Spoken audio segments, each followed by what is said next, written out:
The sound of aircraft engines filled the pre-dawn darkness over the English Channel on June 6, 1944. Lieutenant Robert Hayes pressed his face against the cold metal of the transport plane, watching the choppy waters below disappear into blackness.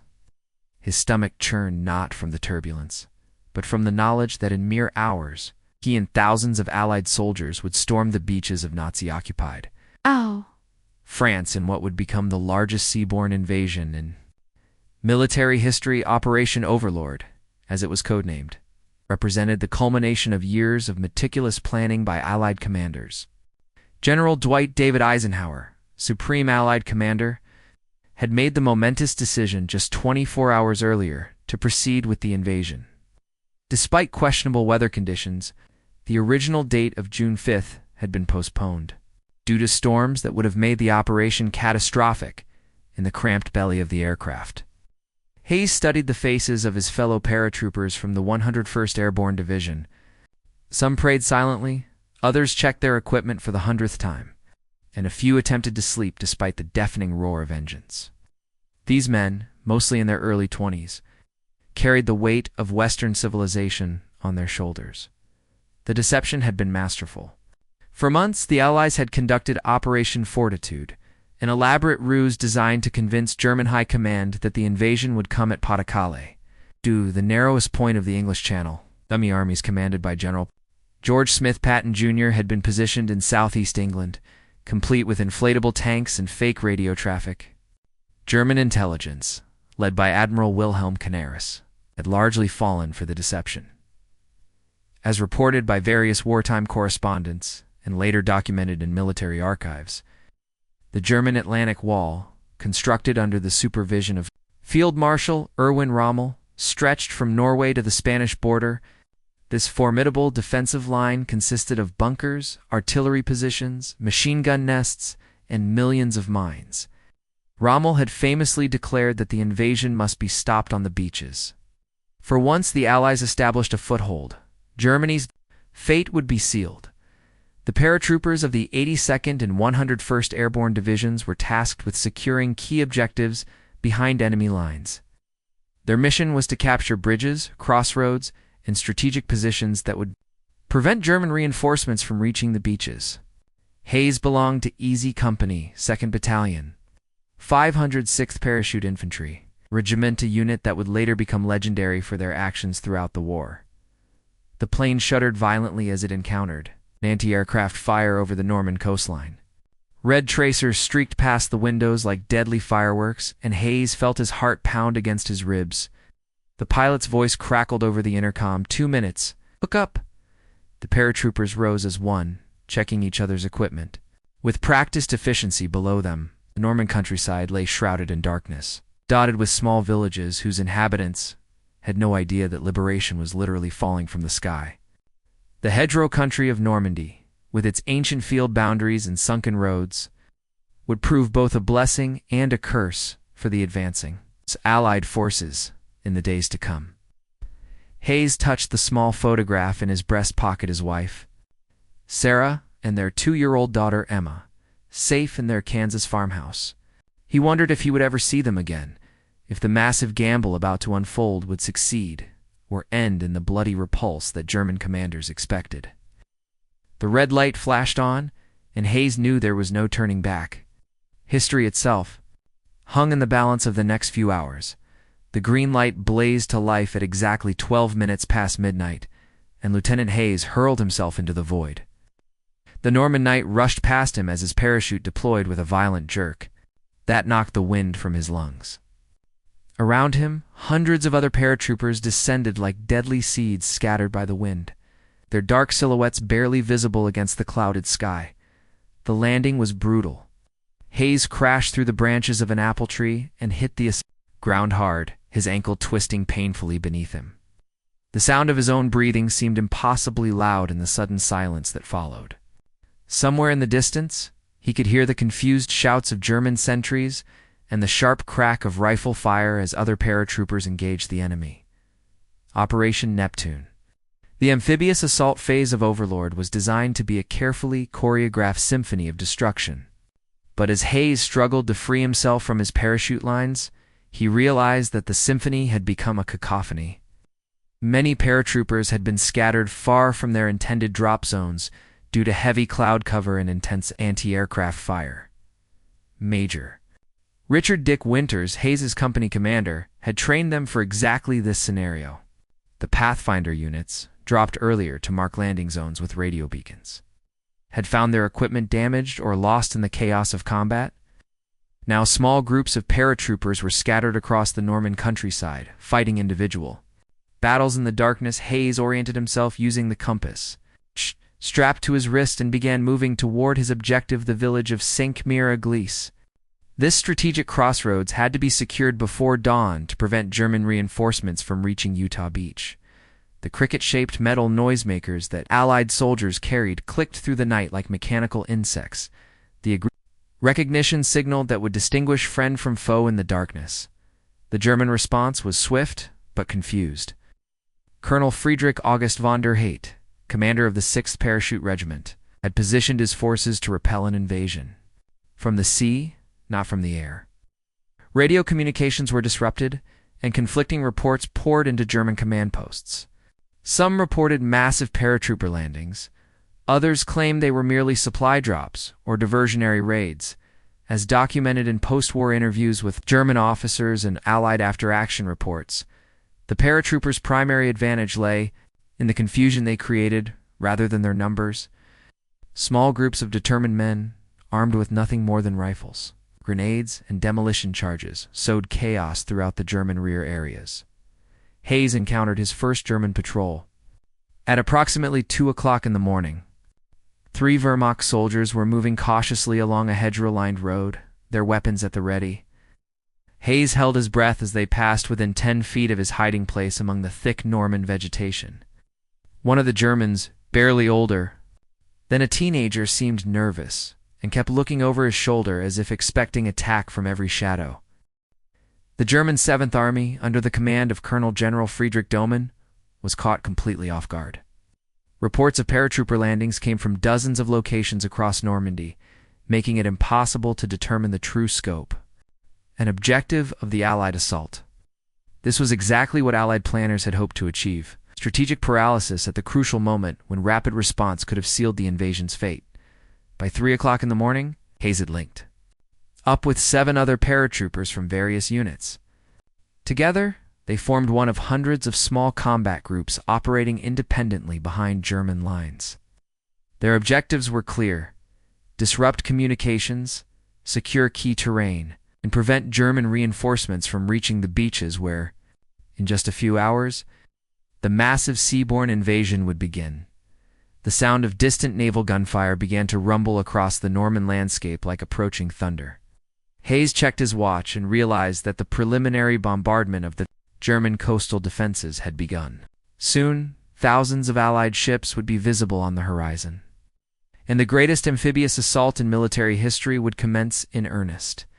As the first gray light of dawn crept across the Norman coastline, Corporal James Mitchell of the 1st Infantry Division pressed himself against the steel sides of his Higgins boat, lifting waves of seasickness that threatened to overcome him. The English Channel was rougher than anticipated, and many of his fellow soldiers were already vomiting into their helmets or over the side of the landing craft. The massive Allied naval armada stretched to the horizon in every direction. 1,000 vessels of every conceivable type bobbed in the choppy waters: battleships, cruisers, destroyers, transport ships, landing craft, and hospital ships. This floating city represented the combined might of American, British, Canadian, and Free French naval forces, all converging on a 50-mile stretch of Norman beach designated by the code names Utah, Omaha, Gold, Juno, and Sword.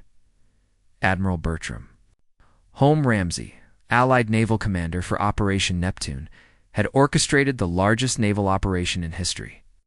The preliminary bombardment had begun at 5:30 in the morning, with battleships unleashing their massive 14-inch and 16-inch guns against German coastal fortifications. The thunder was continuous, shaking the very air as tons of high-explosive shells rained down on Hitler's Atlantic Wall. Mitchell belonged to the Big Red One. As the 1st Infantry Division was known and they were assigned to assault the beach, Designated Omaha. Intelligence reports had suggested moderate German resistance. But as their landing craft approached the shore, it became clear that something had gone terribly wrong. The preliminary bombardment, designed to destroy German defensive positions, had largely missed its targets due to cloud cover and the desire to avoid hitting Allied paratroopers operating behind enemy lines. The German 352nd Infantry Division, under the command of Colonel Dietrich Krase, had been positioned along the Omaha Beach sector with devastating effectiveness. Machine gun nests, artillery positions, and mortar emplacements commanded every approach to the beach. The German defenders had months to prepare their positions. They intended to make the Allies pay dearly for every yard of French soil, as documented in official U.S. Army historical records and survivor testimonies collected after the war. Initial assault waves at Omaha Beach faced a nearly impregnable wall of fire. The specialized Sherman tanks, modified with flotation screens to wade ashore, were launched too far from the beach in the rough seas. 27 of 32 tanks sank immediately, taking their crews down with them. Mitchell's landing craft ground against the sand at exactly 6:30 in the morning. The ramp dropped with a metallic clang, and immediately the confined space filled with the whine and crack of German bullets. The soldier in front of Mitchell pitched forward into the surf, his blood mixing with the salt water that already ran red with the sacrifice of American youth. "Move! Move! Move!" shouted Lieutenant Colonel Robert Ray, their battalion commander. But movement meant death. The beach offered no cover except for a few scattered obstacles and tank barriers. German machine gunners in concrete bunkers, too. 100 yards inland had overlapping fields of fire that turned the tidal zone into a killing field. Many soldiers, weighed down by 60 pounds of equipment, drowned in water that was only 3 feet deep. Others made it to the beach only to be pinned down behind steel obstacles or in shell craters, unable to advance or retreat. The careful plans developed by Allied staff officers seemed irrelevant in the face of such determined resistance. Captain John Robert Slaughter of the 116th Infantry Regiment later described the scene as a panorama of death and destruction. Bodies floated in the surf, equipment was scattered across the sand, and the living hugged the ground as German artillery found their range. Some units suffered casualties exceeding 90% in the first 30 minutes of the assault. Mitchell found himself sharing a shell crater with 3 other soldiers, none of whom he recognized. A sergeant from the 29th Infantry Division had been shot through the shoulder, but continued to direct rifle fire against German positions. The noise was indescribable: constant machine gun fire, exploding artillery shells, the screams of wounded men, and the crash of surf-carrying bodies back and forth in the tide. For several hours, the outcome at Omaha Beach remained in doubt. General Omar Nelson Bradley, commanding the First Army, seriously considered evacuating the beach and redirecting follow-up waves to Utah Beach, where the 4th Infantry Division had achieved their objectives with relatively light casualties. The success or failure of the entire invasion hung in the balance as American soldiers fought desperately to gain a foothold on French soil. But gradually, individual acts of heroism began to turn the tide. Small groups of soldiers, led by officers and non-commissioned officers who refused to accept defeat, began working their way up the bluffs, using techniques learned in training, but adapted to the deadly reality of combat. By 10 o'clock in the morning, Corporal Mitchell had been pinned behind a wooden stake obstacle for over 3 hours. Watching as German machine gun fire kept hundreds of American soldiers trapped on Omaha Beach, the tide was beginning to turn. Bodies of men who had died in the first assault waves. The metallic taste of fear filled his mouth, and his hands shook as he tried to reload his M1 Garand rifle. The breakthrough came from an unexpected source. Colonel George Arthur Taylor of the 16th Infantry Regiment had been moving among the scattered groups of soldiers, organizing them into effective fighting units, despite the chaos around him. His famous words, shouted above the din of battle, become legend. 2 kinds of people are staying on this beach, the dead end. Those who are going to die. Now let's get the hell out of here. Ranger battalion companies, originally intended to assault the heavily fortified German positions at WWII, had been redirected to Omaha Beach when their primary mission was delayed. These elite soldiers, trained in cliff assault techniques, began organizing small groups to attack the German positions that had been decimating the invasion force. Captain Robert Earl Harwick of Company A, 2nd Ranger Battalion, led one of these impromptu assault groups. Using Bangalore torpedoes long tubes, packed with explosive, his men began blasting gaps through the German wire obstacles that had channeled Allied soldiers into predetermined killing zones. The Rangers' specialized training and tactics proved invaluable in the confused fighting that characterized the beach assault. The German defenders, though determined and well-positioned, began to show signs of strain as the morning progressed. Oberg Frieder, Heinrich Severloh, manning a machine gun position in the heavily fortified WN7 to strong point, later estimated that he had fired over 12,000 rounds during the battle. His position alone was responsible for hundreds of American casualties. But ammunition was running low and no reinforcements were arriving. According to post-war German military records and testimonies from surviving defenders, the Atlantic Wall's greatest weakness was its fixed nature.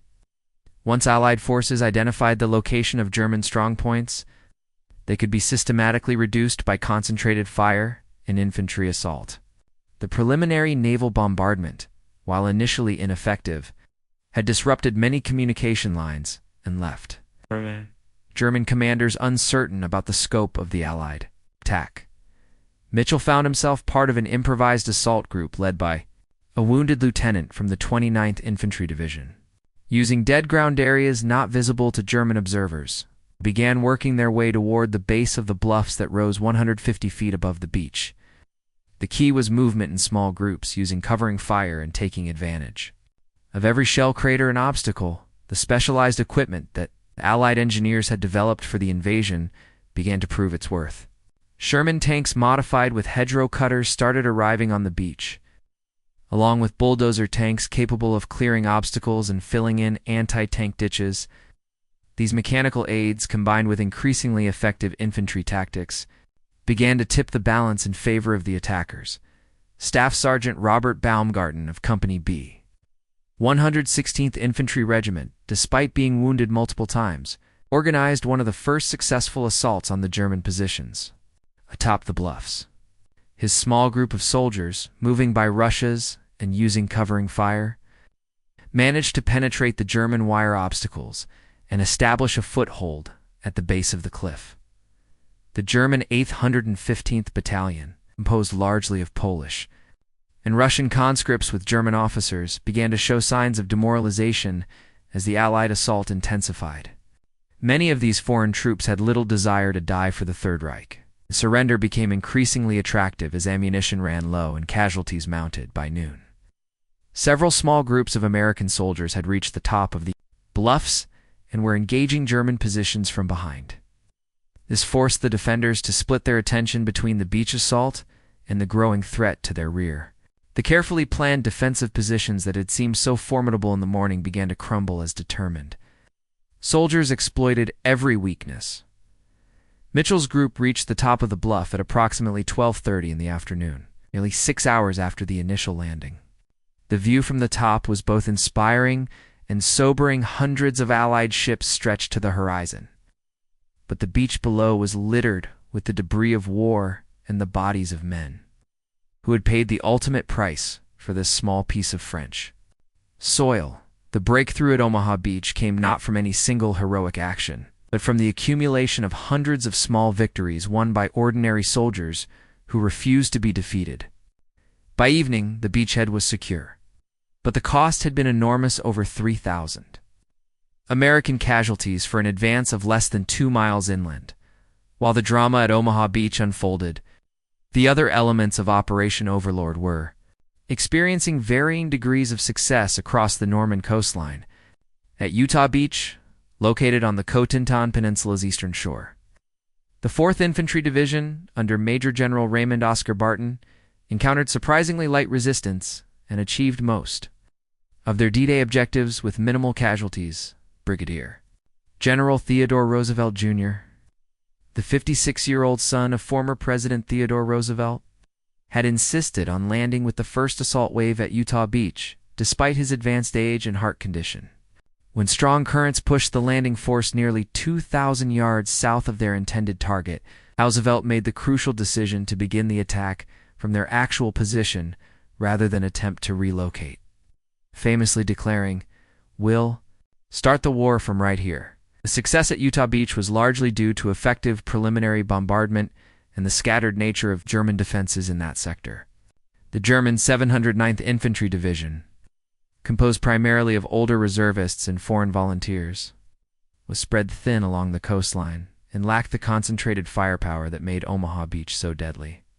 Meanwhile, the British and Canadian forces were conducting their own amphibious assaults at Gold, Juno, and Sword Beaches. The British 50th Infantry Division, supported by specialized armor, including flail tanks and bridge layers, made steady progress at Gold Beach despite encountering determined resistance from the German 716th Infantry Division. Canadian forces at Juno Beach faced some of the stiffest resistance outside of Omaha, but their meticulous training and effective use of supporting armor allowed them to penetrate farther inland than any other assault force on DAD. The 3rd Canadian Infantry Division, supported by the 2nd Canadian Armored Brigade, advanced nearly 9 miles inland by evening, threatening to cut off German forces defending the other beach sectors. At Sword Beach, the British 3rd Infantry Division encountered moderate resistance but achieved their primary objective of linking up with airborne forces that had been fighting behind German lines since the early morning hours. The 21st Panzer Division, Germany's only armored reserve in the immediate area, launched a counterattack that briefly reached the coast, but was ultimately repelled by concentrated anti-tank fire and naval gunfire support, as documented in British military archives and war diaries from participating units. The specialized equipment developed for Operation Overlord proved crucial to the success of the beach assaults. Churchill tanks modified with flamethrowers cleared German bunkers, while Avra armored vehicle Royal Engineers tanks filled anti-tank ditches and destroyed concrete obstacles that would have stopped conventional armor. The airborne operations that had begun in the pre-dawn hours were achieving mixed but ultimately successful results. The British 6th Airborne Division dropped east of the invasion beaches, had secured the vital Benouville Bridge, later known as Pegasus Bridge, and established a defensive perimeter to protect the invasion's eastern flank from German counterattack. Major John Howard's glider-borne force had achieved one of the most spectacular successes of the entire operation by capturing Pegasus Bridge intact within minutes of landing. This coup de main operation prevented German forces from using the bridge to reinforce the coastal defenses and provided a crucial river crossing for advancing British forces. The American airborne forces, despite being scattered across the Norman countryside, were creating chaos in the German rear areas that far exceeded their actual numbers. Small groups of paratroopers from the 82nd and 101st Airborne Divisions were cutting telephone lines, destroying bridges, and engaging German reinforcements throughout the Cotentin Peninsula. Lieutenant Colonel Robert Lee Wolverton of the 3rd Battalion, 506th Parachute Infantry Regiment, had been killed during the drop, but his men continued their mission of securing the causeways leading inland from Utah Beach. These elevated roads through flooded areas were crucial for moving supplies and reinforcements off the beach, and their capture was essential to the invasion's success. The German response remained confused and inadequate throughout the day. Field Marshal Erwin Rommel was visiting his wife in Germany for her birthday, while many senior German commanders remained convinced that the Normandy landings were merely a diversion from the main attack expected at Pas-de-Calais. This strategic confusion prevented the rapid deployment of armored reserves that might have pushed the Allied forces back into the sea. By evening, approximately 156,000 Allied soldiers had been landed in France, establishing a beachhead 50 miles wide and varying from 3 to 9 miles deep. The cost had been significant, approximately 10,000 casualties, including 4,400 confirmed dead, but far less than the catastrophic losses that many planners had feared. The success of D-Day was not measured solely in territory gained or casualties suffered, but but in the establishment of a permanent foothold on the European continent from which the liberation of Western Europe could proceed, as reports of massive Allied landings flooded into German command posts throughout Normandy. The response from Hitler's headquarters revealed the fundamental weaknesses that would ultimately doom the Third Reich.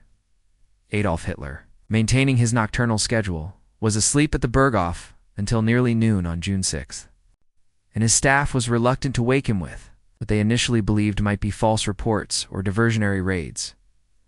General Alfred Jodl, chief of operations for the German Armed Forces High Command, made the fateful decision to withhold the 21st Panzer Division and the 12th SS Panzer Division, Hitler Youth, from immediate counterattack operations. These armored units represented the only mobile reserves capable of reaching the Normandy beaches within hours of the initial landings. But German doctrine required Hitler's personal authorization for their deployment. The confusion extended throughout. The German command structure, Field Marshal Gerd von Rundstedt, Commander-in-Chief West, remained convinced that the Normandy landings were a feint designed to draw German reserves away from Pas-de-Calais, where he expected the main Allied invasion to occur. This strategic misconception, carefully fostered by Allied deception operations, paralyzed German decision-making at the crucial moment when rapid response might have changed history. Colonel General Friedrich Dohmen, commanding the German 7th Army responsible for defending Normandy, was attending a war games exercise in Rennes when the invasion began. Many of his senior officers were similarly absent from their posts, participating in the theoretical exercise while the real battle commenced along their coastline. This command vacuum during the critical first hours allowed Allied forces to consolidate their beachheads without facing coordinated resistance. The German 15th Army, positioned in the Pas-de-Calais area with 15 divisions, including several panzer units, remained in position throughout D-Day despite increasingly desperate requests from Normandy commanders for reinforcements. General Hans von Selmuth, commanding the 15th Army, had explicit orders not to release any units without direct authorization from Hitler, who continued to believe that the main Allied attack would come across the narrowest part of the English Channel, according to post-war interrogations of German officers and captured Wehrmacht documents. The only significant armored counterattack on DAT came from the 21st Panzer Division under Colonel Hermann von Oppelm-Ronikowski. This single armored regiment, operating without infantry support or adequate reconnaissance, managed to reach the coast between Juno and Sword Beaches, but was quickly repelled by concentrated KNT tank fire from British forces and devastating naval gunfire from offshore cruisers. The German naval response was equally ineffective. The Kriegsmarine had only a handful of destroyers and torpedo boats available in the English Channel, while most of the U-boat fleet was either deployed in distant waters or undergoing repairs in heavily bombed German ports. The few German naval units that attempted to interfere with the invasion were quickly overwhelmed by the massive Allied naval escort. Luftwaffe response was almost non-existent. Reich Marshal Hermann Göring's Air Force, once the terror of Europe, could muster fewer than 300 aircraft for operations over Normandy, compared to over 13,000 Allied planes supporting the invasion. German pilots, many of them inexperienced teenagers, rushed through abbreviated training programs, no match for veteran Allied aviators flying superior aircraft. The failure of German intelligence services contributed significantly to the disaster. The Abwehr, Germany's military intelligence organization, had been thoroughly penetrated by Allied agents and was providing contradictory and often false information to German commanders. Many of the spy networks that Germany believed were operating in Britain were actually controlled by Allied counterintelligence services and were feeding carefully crafted disinformation to Berlin. Major General Edgar Feuchtinger, commanding the 21st Panzer Division, later testified that he received no coherent orders throughout the day and was forced to make tactical decisions based on fragmentary reports and radio intercepts. His armored units, scattered across the Norman countryside in penny packet deployments, were defeated in detail by Allied forces that maintained tactical cohesion despite the chaos of the amphibious assault. The German defensive doctrine, based on stopping invasions at the waterline, proved inadequate against the scale and sophistication of Operation Overlord. The Atlantic Wall, despite its imposing reputation, was essentially a series of strong points connected by minefields and obstacles, but lacked the depth and mobility necessary to contain a multi-division assault supported by overwhelming air and naval power. By midnight on June 6, 1944, it was clear that Germany had suffered a strategic defeat from which recovery would be impossible. The failure to repel the Allied landings within the first 24 hours meant that the overwhelming industrial capacity of Britain and America would soon be brought to bear on the European continent, making German defeat inevitable. The missed opportunities on D-Day represented more than tactical failures. They demonstrated the fundamental bankruptcy of Nazi strategic thinking and the consequences of a command system based on the whims of a single individual rather than military necessity. As darkness fell across the Normandy coastline on June 6, 1944, the magnitude of what had been accomplished began to dawn on both Allied and German commanders. Despite the enormous challenges and tragic losses, Operation Overlord succeeded in establishing a permanent foothold on the European continent from which the liberation of Western Europe would proceed inexorably toward Berlin. The cost of victory had been substantial but far less catastrophic than many planners had feared. Allied casualties totaled approximately 10,000 men, with 4,400 confirmed dead. The heaviest losses occurred at Omaha Beach, where American forces suffered over 3,000 casualties in their struggle to overcome the formidable German defenses. However, these numbers, while representing immense personal tragedy for thousands of families, were significantly lower than the potential losses of 50,000 or more that had been projected for a failed invasion. General Dwight David Eisenhower would prepare a statement accepting full responsibility for the invasion's failure. Instead, found himself composing messages of congratulation to subordinate commanders who had achieved what many considered impossible. The Supreme Allied Commander's decision to proceed with the invasion, despite marginal weather conditions, had proven correct, vindicating his judgment against the advice of several senior meteorologists and naval commanders. The German response, in the hours following the initial landings, revealed the extent of strategic paralysis that had gripped Hitler's command structure. Not until late evening did Hitler finally authorize the commitment of armored reserves to the Normandy battle, and by then the opportunity to drive the Allied forces back into the sea had passed forever. The panzer divisions that might have turned the tide of battle spent crucial hours awaiting permission to engage, while Allied engineers worked frantically to expand and strengthen the beachheads. The impact of D-Day extended far beyond the Norman beaches. In the Soviet Union, Marshal Joseph Stalin received news of the successful landings with satisfaction, knowing that the second front he had demanded for over 2 years would finally relieve pressure on the Red Army fighting desperately along the Eastern Front.